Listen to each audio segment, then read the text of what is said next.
Let's rise for the pledge to the flag. I pledge allegiance To the flag of the United States of America and to the republic for which it stands, one nation, under God, indivisible, with liberty and justice for all.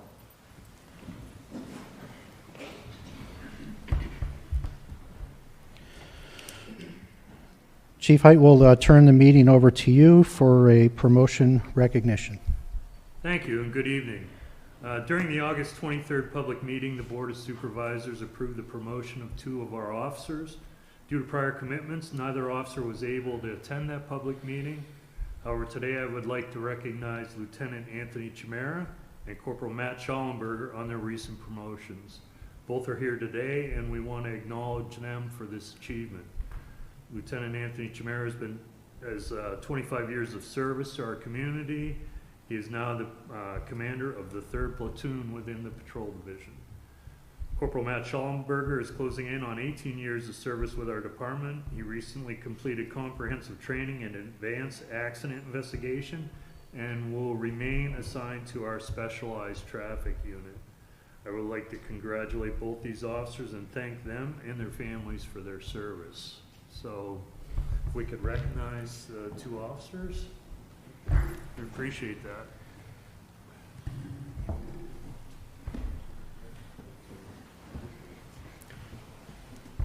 Congratulations. Congratulations, Matt.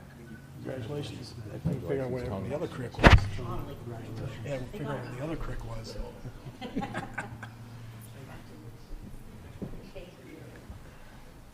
With that, we're going to have a little reception for them and their families, so if we could be excused, that would be awesome.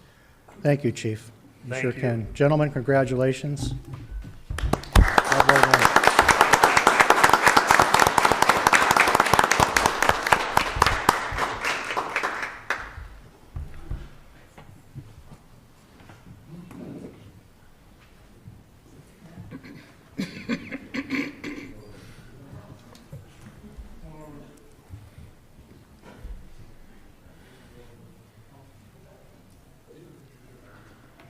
Move on to public comment on agenda items other than development or rezoning applications. Is there any public comment? Okay. Approval of the minutes from the October 11th regular meeting.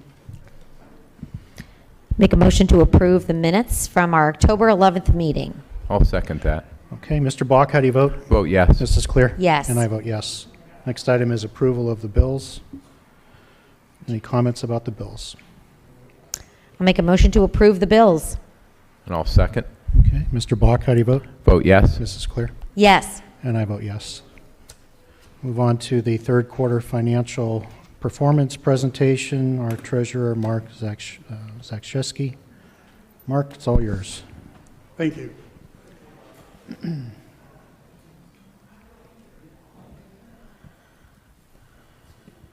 Okay, in keeping with trying to keep everyone informed of how the township's doing financially, the 3rd quarter results are now available.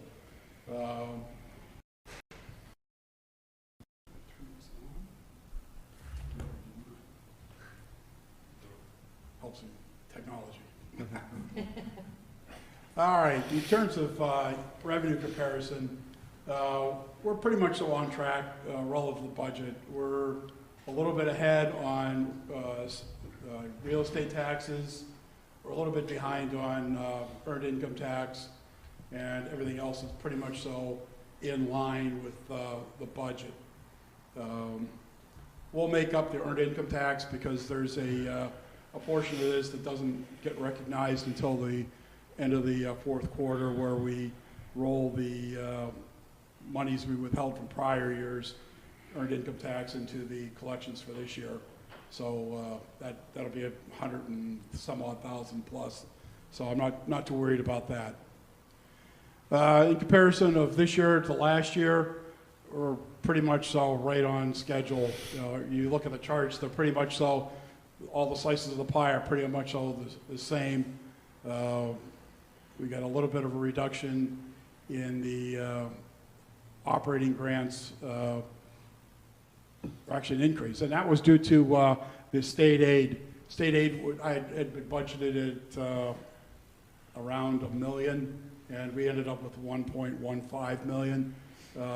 There's no way to really estimate that accurately because the state does some magical formula to figure out how much they're giving us to help with pensions. So that's, we're ahead on that one. In terms of comparison of expenses, we're actually a little bit better to budget on the public safety side of things, and everything else is pretty much so in line with the budget. If we compare this year to last year, once again, the expenses are all pretty close to the same year over year. We get to selected expenses. We look at admin salaries. The budget was roughly 570. We spent 536. There was a position in the budget that wasn't filled until August, and so therefore most of that accumulation is from that. Health insurance is running to the good, not as much as I'd like it, but it's still on the good side. Other benefits are running as well too. Those go somewhat hand in hand with the salaries. And legal so far has been under budget. That's a 7 or 8 month figure, not a 9-month figure, because the bills run about a month behind. When we look at planning, their salaries are running to the good. They had at least one position that was unfilled for a good portion of the year, and so therefore they're running to the good there. Their health insurance is a little bit underwater. Any one's big claim can throw that out when you've got a small pool. But overall, the entire township's spend on healthcare is still positive. And their other benefits are running positive as well, once again, going hand in hand with the salaries. Look at public safety. We've got a pretty good salaries variance, favorable for mostly the police department, but it's an aggregate. And that's partly because we've gotten reimbursed for a lot of overtime that helps keep it down, and there may be some PTO payments that we had budgeted that the people left earlier than we anticipated, or decided to just burn off their PTO payments and not work. So we didn't have to pay. We paid them out one way or the other, but they get sort of buried in the salary that way. You can see their health insurance is running really well, almost $608,000. Big pool of people, so it helps and they got a little bit younger police force now, so that's helping. We should be less likely to be sick. Their other benefits are running favorable as well. The fire department contributions are favorable. There's always a little bit of a timing issue there. They get their LST money on a quarterly basis when they present the results, but their third quarter wouldn't be over in time for them to receive their reimbursement. So when we get to the end of the year, we end up with 2 sets of payments instead of just one, and everything catches up. Public Works, they're running slightly favorable to budget on salaries, almost $91,000. So they've been had people in and out throughout the year for people that left, and by the time we hire them, there's some gaps there. Their health insurance is running favorable, almost $132,000. The other benefits are running favorable, about 28, almost 29. Part of that is hunting season's coming up, and boot expense will go up in November, as it always does. Snow removal expense, we're somewhat under budget there. Part of that is due to the fact that we did not get as much state aid from the county for this year. The budget had 87,000, we got 61. And we have a good start to the salt season, because we should be pretty full. Public services, The salaries are running a little bit behind budget. That's because we agreed to allow them to raise their rates for the people that run the equipment at Millcreek, and so therefore that was not budgeted. And then the operating costs are slightly under budget. I don't remember what exactly that was from. I think that maybe due to the fact that, no, because the actual's too high. I'll have to find out more on that one. Parks and Rec, their salaries are running behind, in part because the summer help got an increase,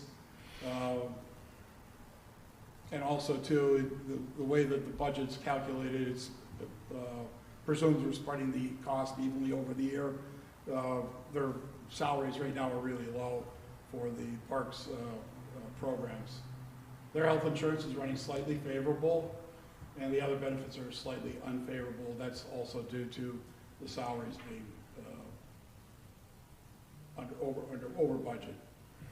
The sewer revenue fund is pretty much still on track. Their actual revenue is slightly higher than budget. Their operating expenses are just a touch higher than budget, and the administrative expenses are slightly below.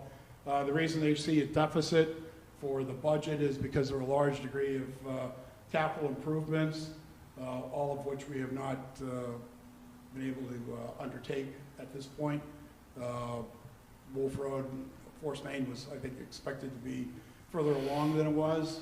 It's actually going to be a next year project, and so therefore the new budget will reflect those kinds of instances. As you can see, we got $7.6 million for revenue. In actuality, the budget was $7.4 million, and it was $7.4 million last year, so we're up a little bit year over year. Wages are favorable, about $40,000 or $35,000. Repairs and maintenance is a big plus this year. It's running about $70,000 less than last year, and utilities are $5,000 higher than budget. So we're safe. That's where we get the deficit. We had estimated $1,855,000 for system improvements. We've only spent around about $500,000. So, but we have also not spent as much on machinery and equipment, most of which are vehicles. The capital plan, we had $10,741,000. We spent $4,187,000. We're to the good, $6,554,000. That's because some projects, like the trail, Peninsula Trail, isn't going to happen this year. The design came in too late to award the bid. And there's a few other projects that just didn't happen. Questions?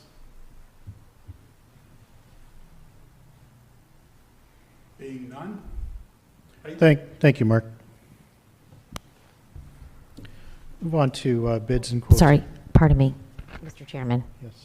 I just want to thank Mr. Zashewski for all of the work that he has done in keeping us in line in our budget and making sure that we are serving our residents by making sure that, you know, we aren't overspending in different places and keeping us all on track. Thank you very much. Okay, moving on to bids and quotations. The first item is armor for the Millcreek Police Department. Mrs. Claire. Thank you very much, Mr. Chairman. This first purchase is for the approval of ballistic vest from Uniform Outfitters for a total price of $1,479. The vest price is from a single source vendor for proprietary material. In addition, the vest will be reimbursed by the Pennsylvania Commission on Crime and Delinquency Coast Grant. On this note, if it's okay with you, Mr. Chairman, before I put this up for a vote, a few of the items today are actually from this Coast Grant. We have great news that our police department applied for a grant through the PCCD, which is the Pennsylvania Commission on Crime and Delinquency. And the grant is actually for a social worker that we are going to have on staff here for 2 years. I think that this is going to be such an important part to our police department. And we are going to have this person available to go on call with our police officers. As many of us know, there are many mental health crises and issues, and a lot of the calls that are that we have our officers going on have to do with people that are in real mental health crisis. This is going to help our officers be able to help our residents that much more. I believe we are the first in the area to have something like this on staff. And we are really excited about this 2-year commitment. But that is what this first is for, so I'll put it up for a vote. I'd like to make a motion to approve the purchase of this for reimbursement. Is there a second? I'll second. Mr. Bach, how do you vote? Vote yes. Mrs. Clear? Yes. And I vote yes. Next item will be computers for the police department. Yes, these computers are again through this Coast grant. They are going to be coming back through reimbursement. And there will be one Dell Optiplex 3000 desktop computer for $817. There will be 4 Apple iPads for a total of $1,264.80. 4 Apple Pencil styluses for $388. And this is under CoStar's contract number 003-25. The items are going to be purchased, if approved, through the government connection. All of the above items are at their CoStar prices. And in addition, these will be reimbursed, as I said before, through the PCCD Coast Grant. And I'll make a motion for approval. I'll second. Mr. Bach, how do you vote? Vote yes. Mrs. Clear? Yes. And I vote yes. Next item will be chairs for the dispatch center. Mrs. Clear? Thank you very much, Mr. Chairman. For the dispatch center, we have found that we were going through some of our chairs rather quickly. They are 24 hours. They're used 24 hours a day, 7 days a week, 365 days a year. So the Millcreek Township is actually looking to invest in chairs that are actually made for 24-hour use. This will be a cost savings over the next 5 to 7 years, as they do have warranties. The chairs will require a capital budget amendment.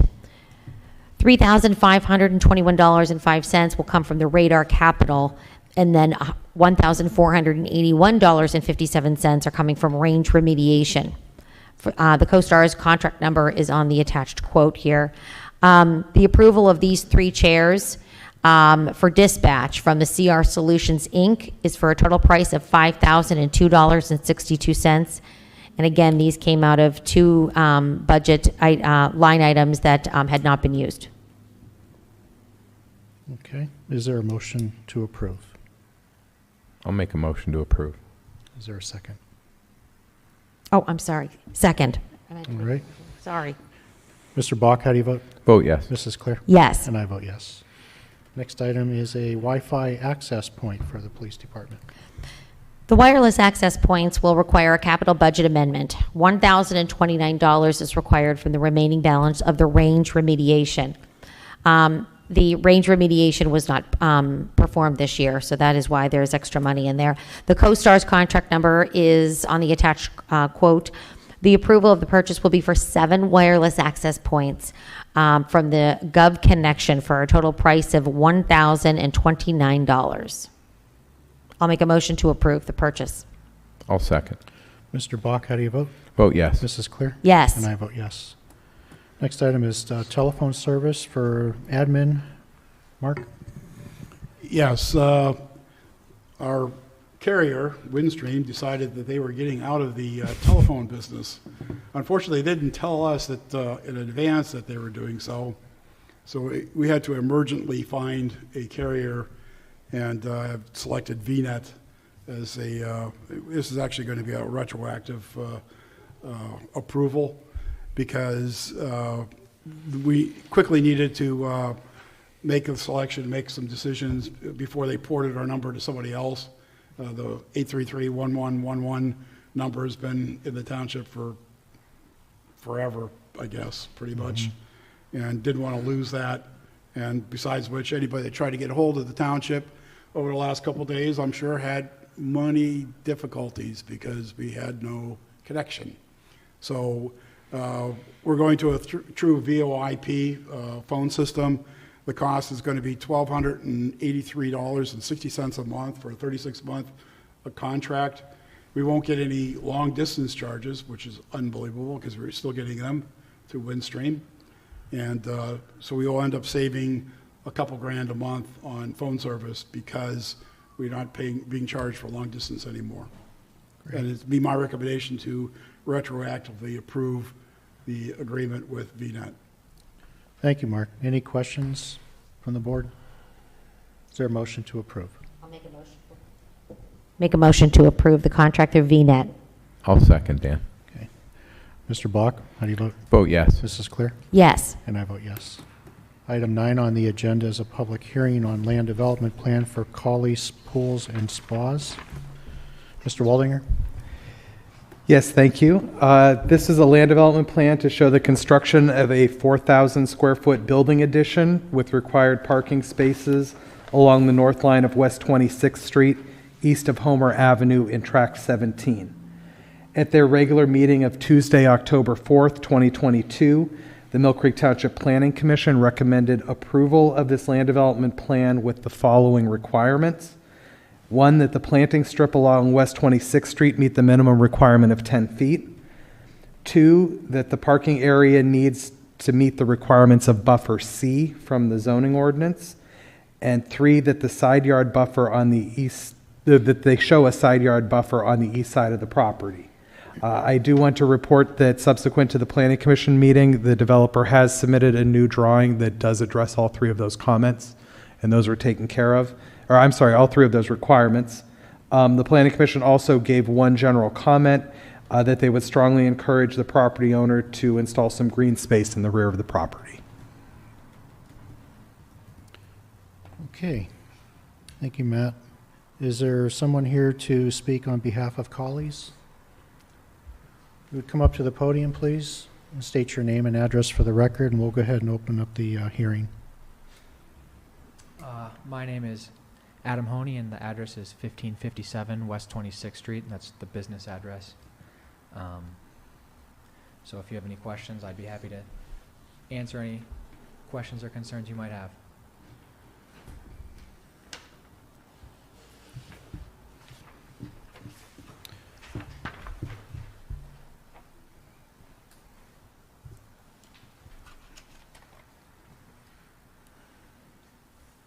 Were any arrangements made that you're aware of about the green space at the rear of the property, or?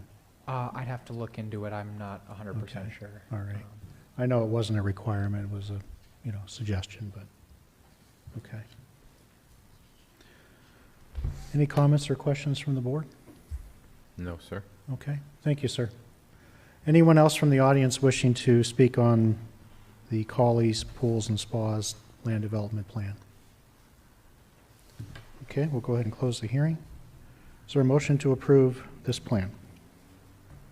I'll make a motion to approve the Cawley's Pools plan. I'll second. Mr. Bach, how do you vote? Vote yes. This is clear? Yes. And I vote yes. Item 10 is amendment to the approved land development plan for the Hanlon Sports Complex. Mr. Waldinger? Thank you. The developer, who is the Millcreek Township School District, has submitted a non-substantial amendment to the approved land development plan to install a baseball field at the Hanlon complex. The new plan shows the removal of a building that was previously proposed and includes an update to the stormwater management system. That update to the stormwater system was sent to our third-party reviewing engineers, Greenman Peterson Incorporated. GPI did review and states that it meets our stormwater ordinance. There's also a form in front of you right now signed by Township Engineer Ann Sokol, indicating that this modification does meet the requirements of a non-substantial amendment. So at this time, we would recommend that the board approve this non-substantial amendment to the David P. Hanlon Community Sports Complex. Thank you, Matt. Any comments or questions from the board? Is there a motion to approve? I'll make a motion to approve. I'll second. Mr. Bach, how do you vote? Vote yes. Mrs. Clear? Yes. And I vote yes. Mr. Chairman, I would just like to Yes. make, sorry. I just wanted to make a comment about that.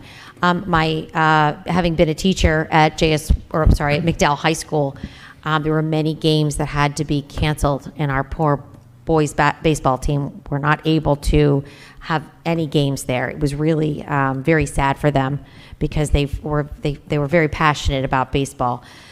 So I am very, very happy to see that the district is doing this to, give what they can to the baseball department and team. So thank you. Okay, next item is the Nomar Erie LLC. Matt?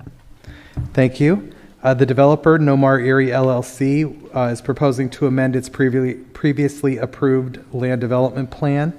They would like to move the structure that was proposed further to the south of the property, or I'm sorry, further to the north of the property, and move the parking to the south in front of the building. There would be no change to the stormwater management requirements.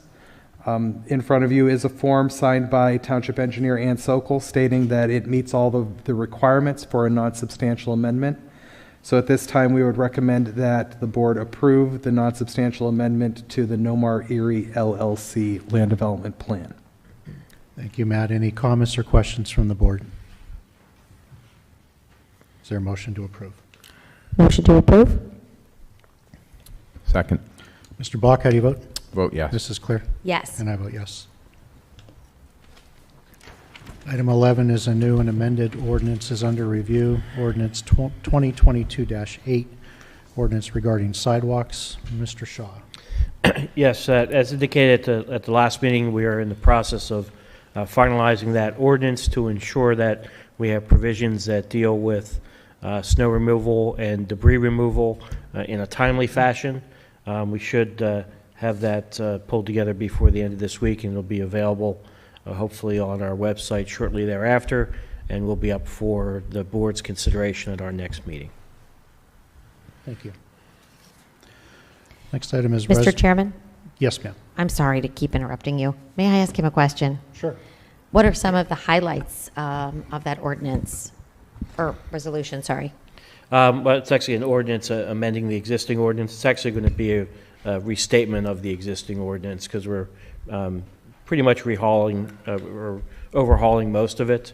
Part of this is a result of the ADA lawsuit that the township has just finished resolving and requiring additional requirements with respect to sidewalks and how they're maintained, and just making sure that our ordinance matches up with the settlement that we were able to arrange with the plaintiffs in that case.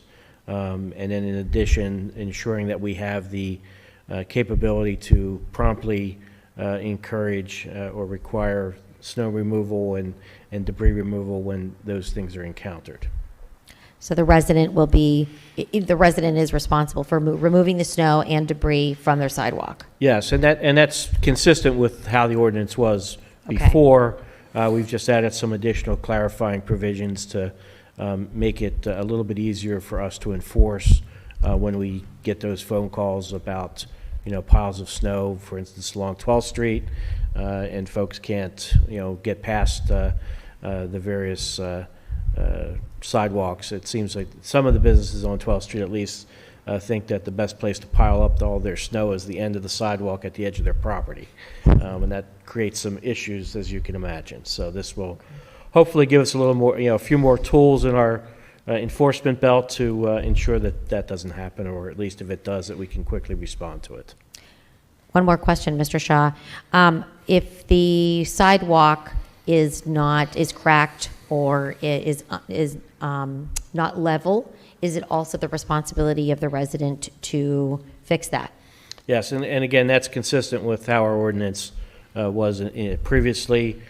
We've made some clarifications to that to ensure that people fully understand that if you have sidewalks that are in a condition that is not compliant with the ADA, one instance being it's cracked that I believe is above 1/4 of an inch, then you need to repair that sidewalk.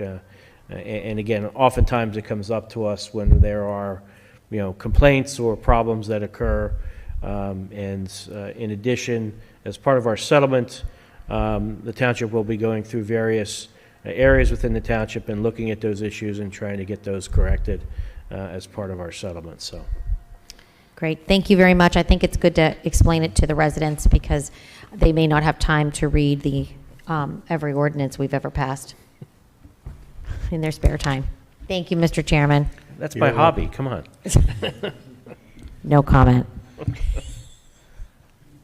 Item 12 is Resolution 2022-R47 regarding operational support activities for volunteer fire departments and the workers' compensation insurance. Mark? Yes, the Commonwealth amended the Pennsylvania Workers' Compensation Act with the enactment of Act 108 of 2020. And it's allowing fire department volunteers to be engaged in certain operational support activities. Those activities include maintenance of the station and equipment, act as trustee for the department, organize fundraisers, provide information technology support, assist with the recruitment or other administrative tasks. It also, we're designating that it's the 4 fire departments serving the township: Bell Valley, Kearsarge, Westlake, and Westridge, and that it covers this policy period from January 1, 2022 to December 31, 2022, and all subsequent policy periods. My guess is they're going to carve out a new code for volunteer fire departments. There's classifications within by the Workers' Compensation Act. For example, township employees are 985, and the police are 980. So that's where they stick a rate on at the Department of Labor and Industry. And my guess is they're going to separate out, because the exposure for a volunteer doing administrative tasks or cleaning up around the station or whatnot are different than the workers' compensation risks for people actually going out and fighting a fire. I don't know what impact it's going to have on our policy, but I know our carrier wants a resolution. Okay. They've been bugging me about it for a while. So it's my recommendation that we go ahead and approve the resolution so that we are compliant with Act 108 of 2020. Okay, thank you. Any comments or questions for Mark on this? Is there a motion to approve? Motion to approve. Second. Mr. Bach, how do you vote? Vote yes. Mrs. Claire? Yes. And I vote yes. Resolution 2022-R48. Resolution to authorize the submission of a grant application for the Peninsula Drive Multi-Use Trail Project. Mr. Waldinger. Thank you. Yes, the State Department of Conservation and Natural Resources has released a bonus round of funding under their Community Conservation Partnership Program grant funds, commonly known as C2P2. As you're aware, the cost to install the trail has ballooned lately, especially with inflation and construction costs. And one of the biggest costs of the trail installation is the construction of the retaining wall that's necessary to create the path. So we are going to submit a grant to DCNR, seeing as this path does connect 2 of their facilities, to ask them for some additional funding help to pay for those walls. The total cost of installing the walls is estimated at $2.6 million. We will be asking for a $1 million grant, meaning that the township would then pledge to pay $1.6 million in match towards that grant. So in front of you is Resolution 2022-R48, which is a required resolution by the department in order to apply for the grant. And also coming with the approval of the resolution would be the pledge from the township to provide the cash match that's necessary if we do get the grant. So I would recommend that the board approve this resolution so we can submit this grant application. Thank you. Any comments for Matt on this resolution? Is there a motion to approve? Make a motion to approve the grant application. I'll second. Mr. Bach, how do you vote? Vote yes. Mrs. Claire? Yes. And I vote yes. Item 14 is a request for sale of a parcel from Erie County Repository for unsold properties. Mr. Waldinger? Thank you. We were notified by the Tax Claim Bureau that they've received an offer to purchase a piece of property. It is on the old section of Glenwood Park Avenue. This section of Glenwood Park Avenue exists entirely within the city of Erie. It abuts Millcreek Township. This section is also a section that is closed. It's north of Glen Ridge Road and goes down to Route 505. It is not currently open and passable. The county received a bid of $250 from Zip Enterprises LLC, which is a corporation from Sacramento, California. As this property is completely landlocked and completely undevelopable, and we imagine that this is being bid on the scene, it would be my recommendation that the board decline the sale from the repository, as it is an unusable piece of property, and I feel that it's just going to repeat this cycle of unpaid taxes and then coming back on to the repository. So that would be my recommendation, is to deny it. Okay, thank you, Matt. Any comments or questions for Matt on this? I do, Mr. Chairman. Yes. Did the county approve the sale of this parcel?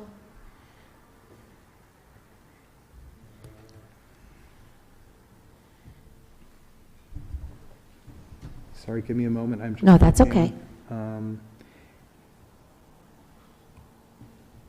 It does not state, it just states that each of the taxing districts are being requested, but it does not state what the county or the school district did. Okay. Yeah, I do not see that here. Is there a chance that the taxes could be paid on that if it's purchased by this property owner? That's, correct me if I'm wrong, Attorney Shaw, but that's not how the repository works. It's just a purchase and expunged. Yeah, when a property is sold in the repository, that the past due taxes are wiped off, so it's cleaned. Whether a purchaser in the future would pay their taxes on it or not, I don't know. I suspect once they actually figure out where it is and that it has actually no use or access, I would suspect they would stop paying taxes just like the last owner. And then you would have, as Matt said, the recurring cycle of every 3 or 4 years it's going to end up back in the repository because they haven't paid their taxes. It gets through the whole tax sale process, ends up in the repository. So the only ones that make out at the end of the day is whoever gets the $250, not us. Got it. Thank you for the clarification.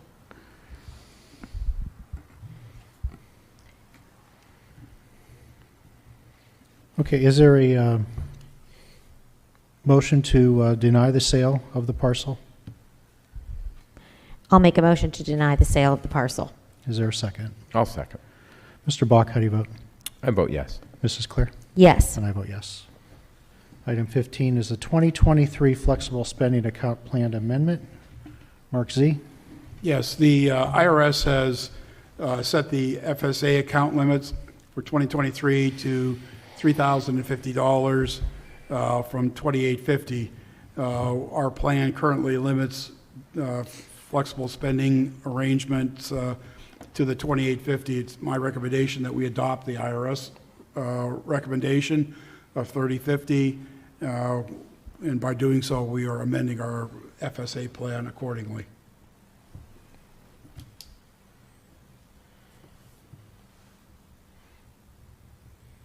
Any comments or questions for Mark?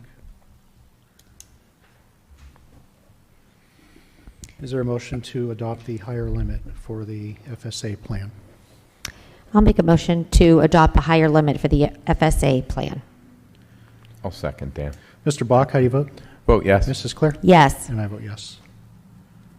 Item 16 is Planning Commission Zoning Hearing Board appointments. Matt?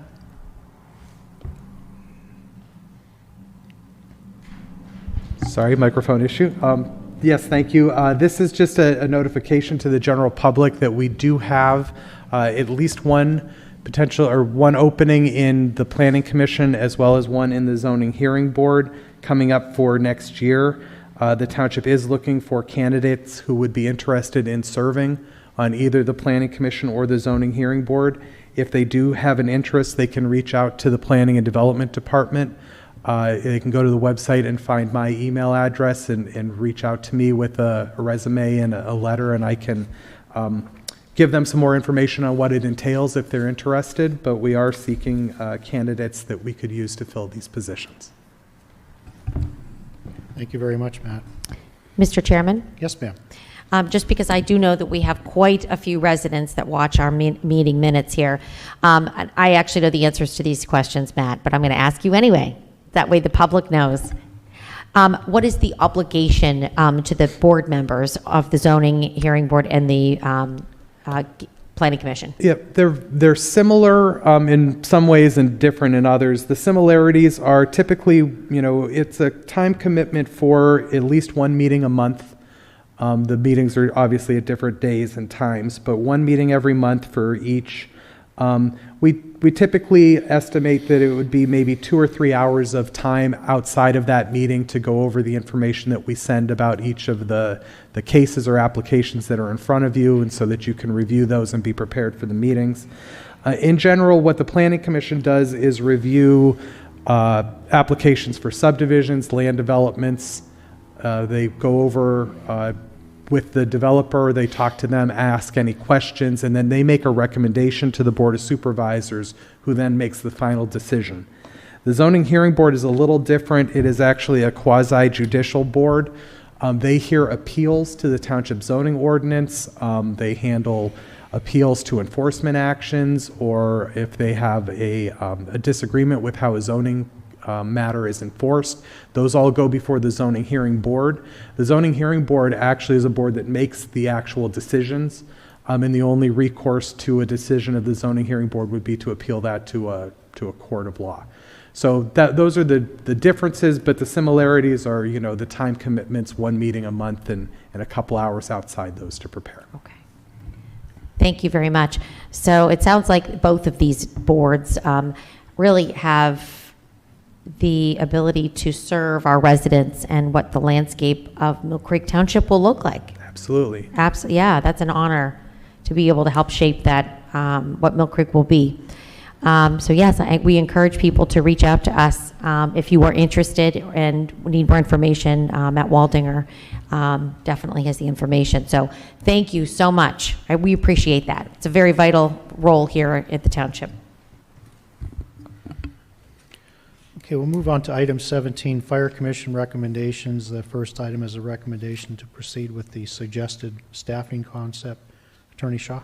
Yes, if you recall, there was a joint meeting between the Township Supervisors and the Fire Commission a few weeks ago, during which the Township proposed a staffing or submitted a staffing proposal for the fire departments and the Fire Commission to consider.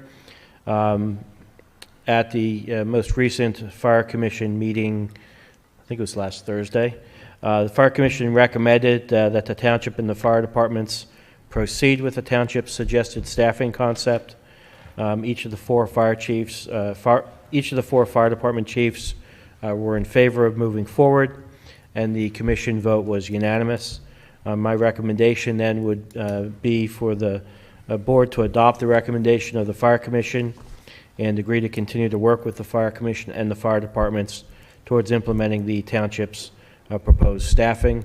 Just as a reminder for folks that staffing included the fire department's hiring 6 to 8 full-time firemen to cover essentially the day shift and implement a part-time program to assist with off hours, as well as looking into a stipend program to encourage the volunteers to cover the balance of the hours.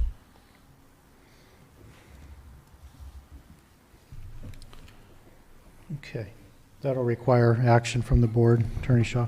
Yes. Okay. Any questions or comments from the board on the first item?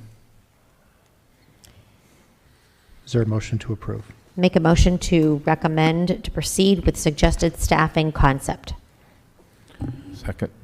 Mr. Bach, how do you vote? I vote yes. Mrs. Clear? Yes. And I vote yes. Next item is a recommendation to reduce the volunteer staffing tax credit participation from 150 points to 75 points. Yes, under this recommendation, currently under our ordinance, the participation points needed to qualify for the volunteer tax credit is at 150 points. However, since COVID hit, that number has been reduced from 150 to 75 in each of 2020 and 2021. So far for 2022, the board has not taken any action to reduce that for 2022. The fire departments are reporting that they're continuing to see the impact of COVID and are requesting again through the Fire Commission to maintain that reduced level of participation hours that the township has had agreed to in the past. Because it's set in ordinance, we would have to draft an ordinance to reduce it from 150 to 75 as we've done in the prior couple of years. The data that they had would appear to suggest that the number of calls remains significantly lower than pre-COVID, in part because one of the things that the Fire Commission recommended and the supervisors approved was to reduce the kinds of calls that the fire departments were responding to, mostly EMS type calls that were determined not to be absolutely necessary for them to participate in unless they actually got, specifically called out for that particular type of call. So the recommendation would be for the board to adopt the recommendation of the Fire Commission and direct the solicitor then to draft the necessary ordinance for the next meeting.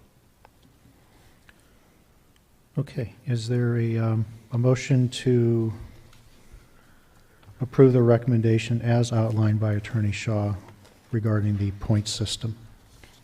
Yes, I'll make a motion for our solicitor to create that. Dan, I had a quick question about, so that is on an annual basis, we're kind of evaluating the points, or you mentioned the year. Yeah, the way the ordinance is currently drafted at 150. So Okay. the way we've done it each year was to say we're just going to reduce it to 75 for this year, and then it automatically reverts back to 150. So if you do nothing, it'll stay at 150. But in order to bring it back down to 75 again, you need to do an ordinance to do that. When does it revert back? January 1st? It would revert back. Or Well, it's effectively it reverts back for this year unless you take action, I think, before the end of the year. okay, so we'll go back to 150. It's 150 right now, based on how our ordinance is drafted. Okay, all right, I'll second. Mr. Bach, how do you vote? I vote yes. Mrs. Clear? Yes. And I vote yes. Quick follow-up, though, to Jim, Mr. Bach's question. So for 2023, it's going to be 150 again? Yeah, in 2023, it would go back to 150 for that year, and whether, they continue to have issues with the calls or whether the call levels come back to where they were pre-COVID, that obviously remains to be seen. Is it the appetite of the Fire Commission to permanently change to 75? That issue's not been raised with them. I suspect they would, at least I know 4 of the members would probably be for it. The whole process is, the purpose of it is that the ordinance with respect to taxes, it gives the volunteers a property tax benefit if they hit a certain level. But it only applies for the township property tax portion. The state never made a modification to actually cover county and school districts, which, as we all know, probably make up 75% or 70% of the total taxes, real estate taxes that you may pay. So it's not a huge dollar amount at the end of the day, and then not all of our fire departments can take full advantage of it. I know there's one in particular that has a lot of volunteers that actually don't live in Millcreek. They live outside of the jurisdiction, and the state has not come up with a mechanism to allow that either in terms of trying to give them some type of tax break. So,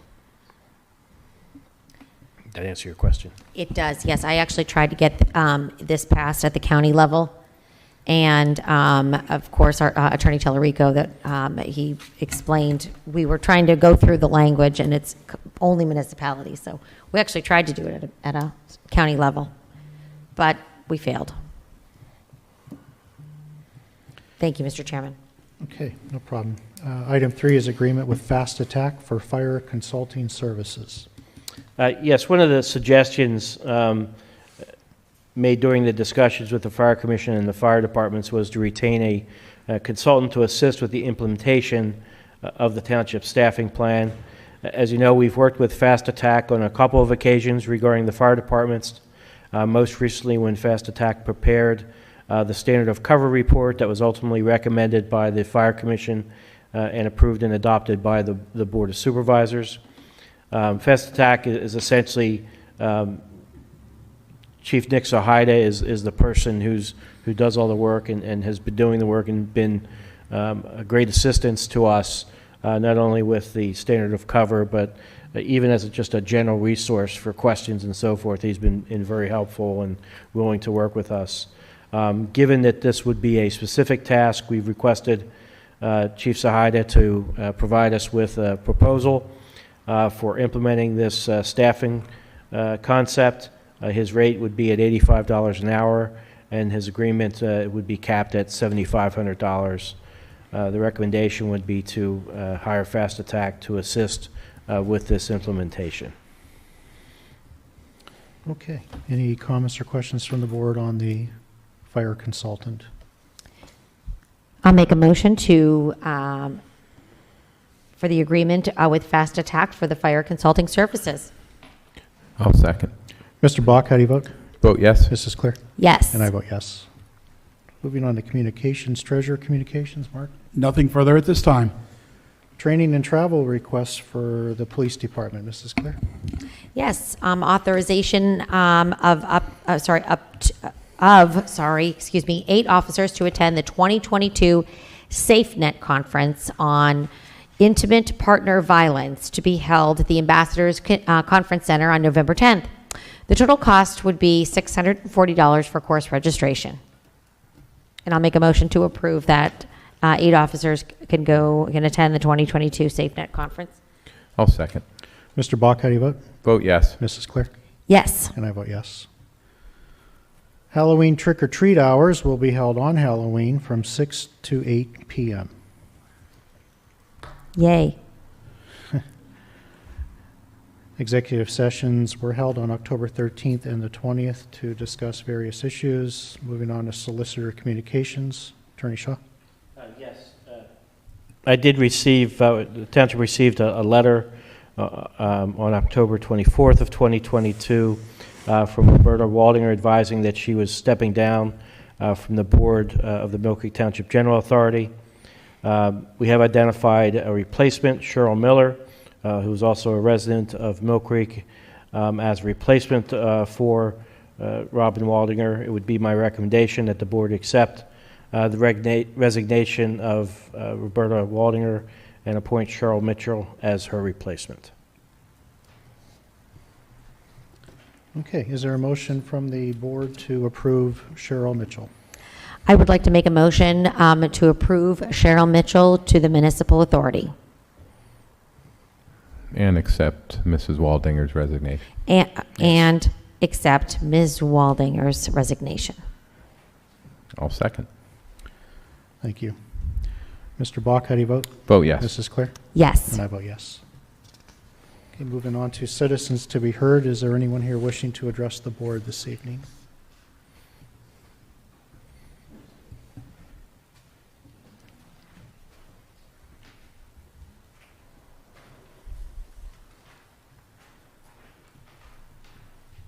Hello, Patrick Martin, 4821 Woodbury Drive. Back at First Night Erie, I ran into Kim and I asked her, I said, I'd like to see about getting Bow Valley Park renamed for my father. I saw her out. She told me that you guys were working on it, and she was really happy, and we were going to have, I came to the last supervisors meeting, and I was told basically, this is something that's going to be for next year. I emailed Kim last night and said, look, I'm looking for information on what I need to do to make this happen. Kim sent me back an email that said, there's no money in the budget for it this year, but we're going to work on it next year. I don't understand. So you had a budget meeting about it? Is that what you're telling me? I think during our discussions, even when we first were talking about it, you have to understand that government works really, really slowly. So when we first talked about it, I brought it forth, and we all are willing to consider doing something like this. This is something for the spring for next year. Like, this isn't something that we have, that we can organize right now. All I'm asking for is information on how to proceed. I'm not asking you to take a vote. No. I just want some information. Go ahead. Now, Mr. Martin, Mr. Martin, if I may, okay. there is no real set procedure for naming, a park or a road or anything for an individual. I mean, you've made your request. You've given us your reasons for the request. That's sufficient. It's before the supervisors, and I think, as you've been told, the goal would be is to try to do something in April, and it's just figuring out the logistics of exactly what that's going to be. And that's all there is. But, so in other words, to rename a park, I would have to get it on your agenda. You would just vote at it at a supervisors meeting and say yes or no, and then next year we would have something that would change the name. I mean, you've submitted your request. No, I haven't. I haven't submitted anything because nobody's telling me how to do it. But by Through me. Paper? no, there isn't. Well, this is what I'm asking. No, you have verbally told us you would like the township supervisors to consider it. Mrs. Clear has advised the other two supervisors that you've made that request, and it's under consideration. I mean, that's all you need. You've done everything you need to do. Well, what's the monetary money coming into it? Well, there's sign changes and there's things along that would have to be dealt with. And we need to figure out what exactly we're going to do in terms of how it's done and so forth. So that's, and at this point, given where we're at the end of the year, I think it makes more sense, or it made more sense, to deal with this in the spring. I would assume that sometime early next year, it'll be on the agenda and a vote will be made, and then we'll proceed to plan for it. What you're telling me is I've made the request. Yes. So next spring, if I come in February, March, April, I suspect the next step will be is at some point, someone will reach out to you and say, it's going to be on the agenda this week or next week or this date, and we're going to vote on the following. how do I go about getting it on the agenda? That's my job. And you've reached out to me. Right. So I'm working on your behalf. And So- I'm still dumbfounded about, we've had a meeting and there's no money in the budget. I wasn't asking, all I wanted to know is, what forms do I fill out? And you just told me there's no forms. There are no forms. Well, nobody told me that. Nobody's answering a very simple question. So basically, there's nothing I can do until spring when you decide to put it on your agenda. Yeah, Correct. there's nothing more for you to do at this point. I guess I thought I told you that. There's nothing we can do. There's nothing you can do. But we have your request. It is with us. It's not a part of this year's plan. It doesn't have to be a formal request. It doesn't have to be in writing. It doesn't. You at the Bell Valley Fire Department talked to me, and I took that as a request. Okay. And so I took it very seriously and brought it to Mr. Olet and Mr. Bach, and so that we can consider it. So yes, yes, it's a very serious request that you gave me. It wasn't like will it happen? Yeah, and there's no need at this point for you to put anything in writing. It just, we understand you've made the request, and it'll get dealt with accordingly. All right. And do you have any idea in the spring when this might be? I mean, how long? When do you stop meetings for the winter, or do they go No. all? No, we go all year. And we have executive sessions every week, just about 52 weeks a year. So that's when we meet with our solicitor, et cetera. So yes, we will be meeting. All right. Thank you for your time. Thank you. And I Anyone- apologize if there was any miscommunication there. Like I said, I just didn't understand. I wanted to know what. You the need next to step do was. nothing. So I need You're to- good.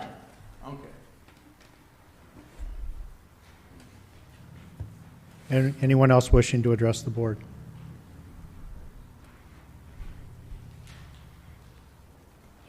Can you state your name and address for the record, please, sir? Hello, I'm Chuck Felix, 2744 McKee Road. I came to make a request, I guess, to Mr. Owlett, and also make a couple points. One, I was just looking to confirm the time of the meeting on your board, and one of the main things on the Millcreek Township website, and it says the supervisors are charged with the safety and well-being and health of all the citizens. Doesn't talk about sending people here, buying this or buying that, talks about that. So I think this issue of the flooding on 28th and McKee should be a top priority because it is what you're charged with. So, but anyhow, my request, and I understand, as Ms. Clear said, about the wheels of government do at times turn slowly, and it may be months, it may be years before this is actually taken care of. But in the meantime, when we had this last event, 28th Street to the west of McKee flooded, car got stuck in there. The streets department set a guy up. Well, in short order, 28th Street to the east of McKee flooded. There was no one available to shut that down, and short order later, McKee Road itself flooded. And the problem with the flooding on the streets is vehicles go in through there 20, 30 miles an hour, and the water's already up to our garages and our houses. And they create wakes that pushes it up even further and into our houses. So I went over and told, I said, you got to stop people from going up and down McKee Road. They're flooding my house every time they drive up and down. And he ended up leaving he had parked blocking 28th Street heading west, which was the first place to flood. When he ended up went down to 26th and McKee and blocked that. But people were still. Who was? The guy from the streets department. Streets department, okay. He parked his truck with his light on so people couldn't go across 28th Street. Okay. But now McKee Road and the other side of 28th Street are flooded and there was nobody to do that. So what I'm requesting is that you come up with a plan during high rain intensity events to get either more people or horses or something to be able to shut that neighborhood down because one person is totally inadequate.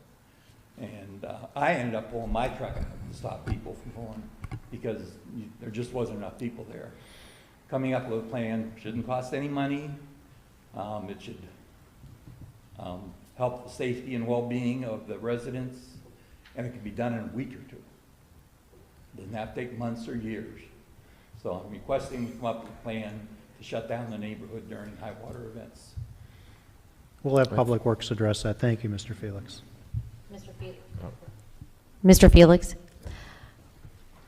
I would like to commend you for taking your own truck to block the traffic.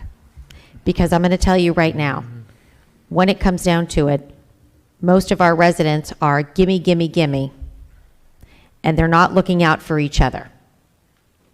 The fact that you took it upon yourself to block it off for your neighbors, that's what community looks like. That's what we should be doing. Thank you. Thank you. Anyone else wishing to address the board?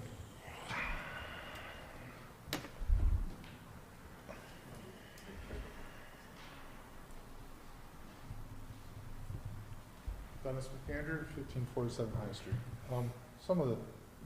They were talking about the flooding and stuff, but something along similar lines. I talked to you guys, Jim, actually, over the weekend. is, blowing leaves into ditches, or people, think they're doing the right thing, like putting leaves in black plastic bags. And, and I see a lot of the numbers in the budgets and things, but, we just paid how much more on garbage and stuff because of the tonnage and cost. I think some people think they're doing the right thing, and they're not. I saw some neighbors that, I don't know where they got them from, these brown paper recyclable leaf bags. They got taken as garbage. People putting leaves in black plastic bags, that got taken as garbage. There's your tonnage fees. There's some added costs. People just simply not picking them up and blowing them into the ditches or down to the storm drains. That's added cost. That's maybe potentially jamming up pipes and causing flooding. I mean, there's a lot of residents trying to do the right thing. I think some residents don't realize what they're doing is impacting others. Just want maybe you guys can, they had a thing on the Erie News about the city reminding people, hey, don't put all your leaves out on the curb in the road, put them in hard containers and we'll pick them up. Millcreek Township, I know on the calendars list what to do. I've had neighbors flat out tell me, oh, I just throw it away, I don't even look at it. Or I don't read it. So maybe you guys could have a little... After I talked to you, Dennis, I did talk to our recycling coordinator and our communications coordinator, and they were going to formulate a friendly reminder, shall we say, a public service announcement, a PSA about the proper way to dispose of leaves. Yeah, I mean, I have across from my house some condominiums, and they pay a professional to come in and they blow the leaves and they pick them all up and they suck them all up, and that's all well and good, but not all the neighbors are nice enough to pick them up. And, I've seen some that blatantly just blow them right into the ditch. And it's like, really? Come on. And I think some people think they're doing it. Like, I don't know where these brown, big, it says, leaf thing, but they got taken as garbage. And I've seen lots of people put them in the big black bags. And not just a few, a lot. And it's like, they put them out all the time, and I know it's a constant battle with leaves, but I mean, you have what, 4 leaf pickups, I think? Sounds right. It sounds right. 4 or 5. Yeah, and I don't think like I said, I don't think there's any malice. I just don't think people are seeing the big picture. So, I appreciate sir. thank you. No Thank you, problem. Dennis. Thank you. Mr. Bear?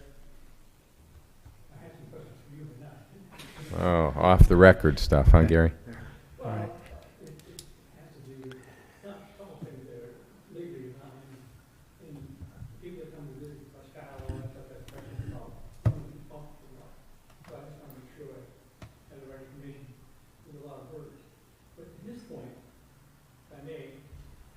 Yeah, would you come up to the podium? State your name and address for the record. Gary Bear, 4045 Fiver Drive. This last pickup, I put out a couple of bags in the required clear. So did I. The trash guy throws it in. It's not worth their time to pick up the second truck to come through, evidently. So they put it in the trash. They've done that forever. And the first pickup, because it's so small and it's only 2 bags. Now I have, for the last couple of days, picking up, because we have a pile of trees, which is wonderful. And I'll have 20 bags, 21 bags. So the next pickup, I think it's next week, they'll pick that up. So it might be just the fact that it's not worth the truck and that's a small weight, that's their judgment call, and that's fine with me. But I don't think people, at least in our neighborhood, aren't doing that on purpose. And there's also a requirement that if you have so much grass included in that, if you use your lawnmower and it's an older lawnmower and it chops up the leaves, but it also brings up all the grass for recycling, they don't want, and it's even in this recycling calendar in ordinances, it says that you can't have a lot of weed or grass. Yeah, it has to be in the black bag. So they may have that. So, it's a hard call to make. Okay? Yeah, like I said, I didn't think it was anyone doing it on purpose or anything. But just saying, here's what's happening. The other thing I have is this ADA on the requirements on the sidewalks.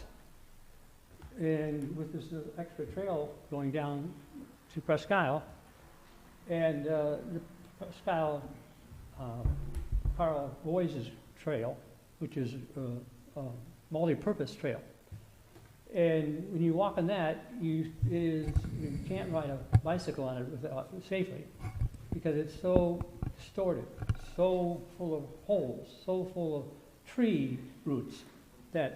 Is that part of our liability, and will that be part of our liability for this extra trail that goes down behind? Because if it is in that part of that agreement, you have responsibility to make sure people do the right thing and follow the ordinance. Is that making the state do it, or do we have that right or not? The trail that's on Presque Isle is responsibility of DCNR and the state. It's not the township's responsibility. Not part of this, so this new feature that And they and added- this new feature, as I understand it, I believe the plan is that the state will do the day-to-day type maintenance, so they would do snow clearing and things like that. But I believe the walkway would be the responsibility of the township. So, for instance, if it starts to deteriorate, those would be things that the township would need to repair. But the kind of day-to-day maintenance of ensuring the, leaves are swept off, or that debris is kept off of the trail, or snow is removed, DCNR is going to take that responsibility because they already do that on their trail. Yes, they do, but they don't take care of the defects on the. Believe me, I ride my bike out there quite often. I understand, and they've had red circles around all the potholes Yeah, on the well, trail. They didn't put red, but first time they put some white and Right. yellow, and the color code is okay. Yeah, but, keeps you on your toes. It's dangerous, and I've seen a lot of people have trouble, especially people with handicaps, and people with strokes who are, listen, there's one person that, there's a fellow birder who, one of a guy, but he has trouble walking, and that trail is, or not trail, but the path, Carl Boyes' path, is very unstable, and it's likely he will fall. So people help guide him and others through the things, and I was wondering if that becomes our liability. No, that's the state's liability, Okay, and it is remaining the state's liability. So our ADA suit did not involve that good. at all. But it will stick us with the extra trail we're putting in. Yeah, because we're, under PennDOT's rules, we're in PennDOT's right-of-way. When we install a sidewalk, under our ordinance, it's the adjoining property owners that have kind of responsibility. In this case, I believe, like I said, for the day-to-day kind of maintenance type stuff, DCNR is willing to assume, but we would ultimately, either the township or the township, could go to the adjoining property owner to make any types of repairs. Okay. That's it. Thank you. Yep. Thank you. All right, is there a motion to adjourn? Motion to adjourn. Okay, meeting's adjourned at 6:45.